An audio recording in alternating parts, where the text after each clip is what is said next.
The Sims 4 for Rent introduces the property owner and tenant system. It can be a bit confusing when you first start, so I wanted to make a bit of a video giving you a bit of a guide as to how to get started as a property owner with The Sims 4 for Rent. Thanks to the EA Creator Network and the Sims team for providing me with early access so I could make this video possible ahead of release. So with no further delay, let's get into it. So I've selected Bua Bun Ma, who's one of the townies that you get with The Sims 4 for Rent in Tomarang. She does not own any other properties other than her own home, and so she makes an ideal candidate for me not having to make a sim to show you how to do this. So this is entirely done through the business menu in the bottom right hand corner. If you don't own any other packs, it will simply say buy residential rental. If you own other packs, it'll have the drop down icon that includes vet clinic, business, restaurant, and so on. But for the purposes of this, we're going to click buy residential rental. You'll then be taken to the world selection screen where you can pick any lot that you wish that you can afford. For this, I'm going to choose this empty lot, Easter Riverfront, 20 by 20 for 1370. You'll immediately be taken into build mode once you purchase the property, and you'll have the unit configuration menu up on your screen. The unit generation process is really simple, especially if you're familiar with build mode. And if you're not familiar with build mode, do not stress out.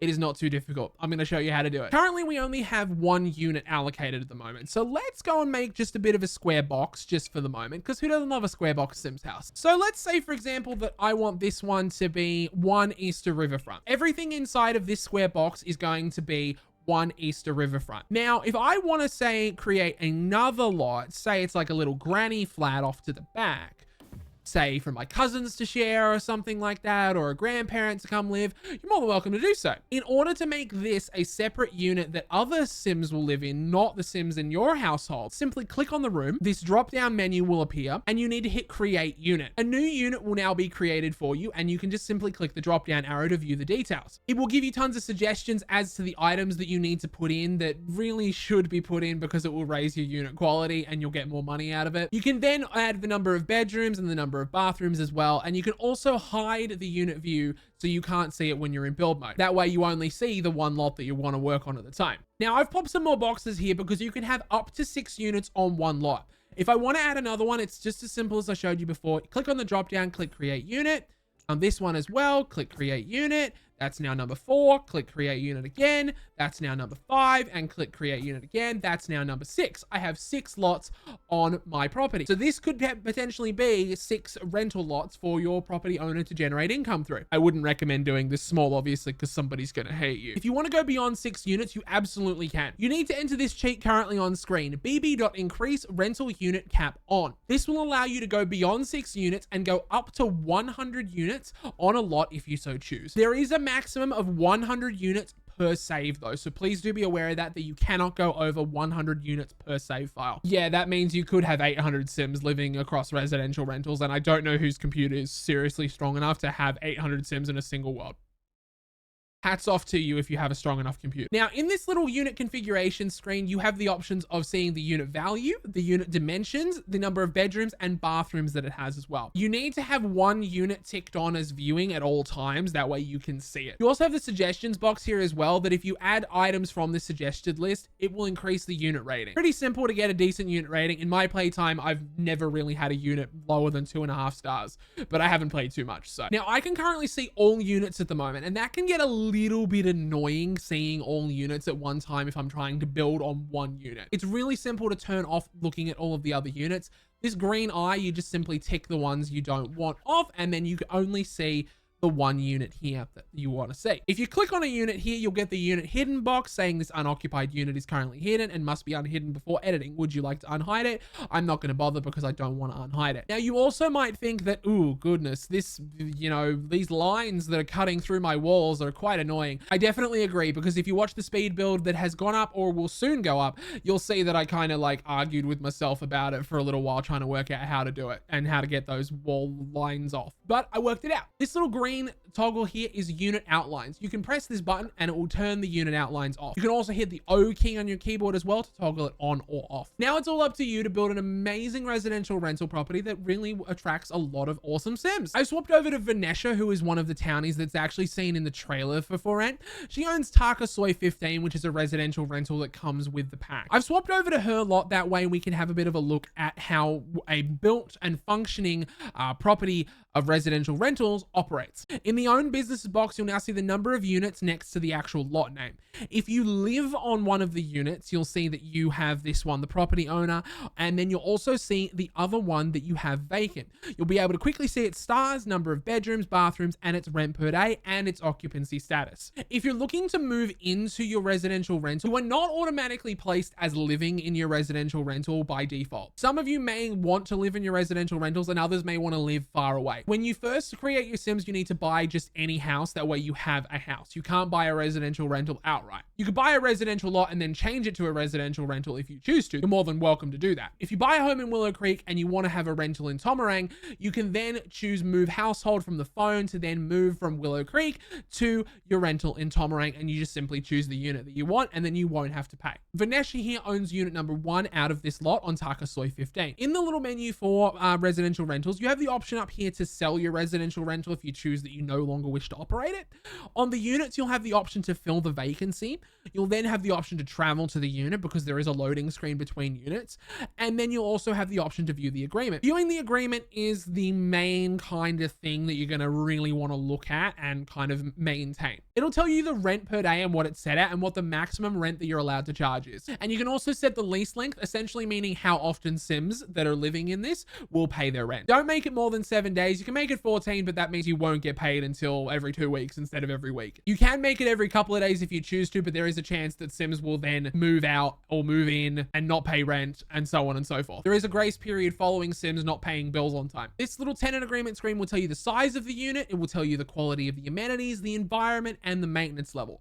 All maintenance levels start out poor because you're a brand new residential rental and you don't have any maintenance on the property at all. You then have the options to choose any of the unit rules. If you own the cats and dogs expansion pack, for example, there will be a no pets option if you choose. And then it will also show you your tenants if you have tenants in the unit. This doesn't have any tenants. Let's go find some though. Let's now click fill vacancy. It'll take you straight back to that screen, but this time it'll have the little progress icon to select your tenants. It'll then give you a whole list of tenants who would like to potentially live in your lot. So it tells you that you have 1 bed, 1 bath, and it's $65 per day. These Sims here in the Brock household want 3 beds, so they really can't live in your household. You could choose them, however, they're probably going to be unhappy though. We have 2 elder Sims here who only want 1 bed and are willing to pay up to 140 simoleons, so they could potentially work as my Sims. Or you can have the Sonbun household who's 1 adult, 1 bed, and wants to pay 101. For the purpose of this, I'm going to choose Sonbun because why not? Let's now click Sonbun and hit done. So Sonbun now lives in our other residential rental lot. Okay, so now you've moved in a new tenant into your unit, which is really exciting. Probably on your best bet to potentially go and visit your tenant and see how they're doing. So let's knock on their door